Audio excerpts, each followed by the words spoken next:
Hello दोस्तों। क्या आप जानते हैं भारत के प्राचीन इतिहास का सबसे महान सम्राट कौन था? एक ऐसा राजा जिसने पूरे उत्तरी भारत को एक कर दिया, न्याय, दया, शौर्य और धर्म का प्रतीक बनकर।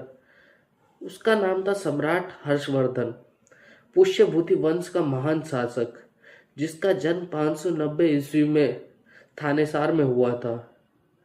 उसके पिता प्रभाकर वर्धन, लेकिन अचानक पिता की मृत्यु, फिर बड़े भाई राज्यमंत्री की हत्या और बहन राजश्री को बचाने के लिए संघर्ष, इन दुखद घटनाओं ने युवा हर्षवर्धन को एक महान सम्राट बनने की राह पर ढकेल दिया।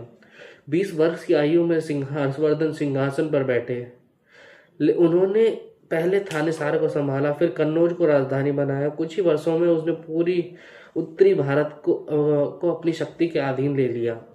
उनकी सेना मजबूत थी, लेकिन वह शासक कठोरता से नहीं बल्कि दयालुता और न्याय के नाम से जाने जाते थे। सम्राट हर्षवर्धन गरीबों को भोजन देते थे, जनता से बहुत कम कर लेते थे, युद्ध केवल धर्म और न्याय के लिए करते थे, बौद्ध धर्म को संरक्षण देते थे, विश्वविद्यालय में शिक्षा को बढ़ावा देते थे।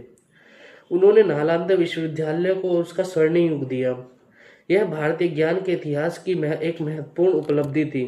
हर्षवर्धन को उत्तर भारत को नियंत्रित करते थे और पुलकेशिन दक्षिण भारत को। दोनों महान सम्राटों में टक्कर का युद्ध हुआ। हर्ष को दक्षिण की ओर बढ़ने से पुलकेशिन ने रोक दिया। यही कारण था कि हर्ष का साम्राज्य उत्तर भारत के तक ही सीमित रह गया।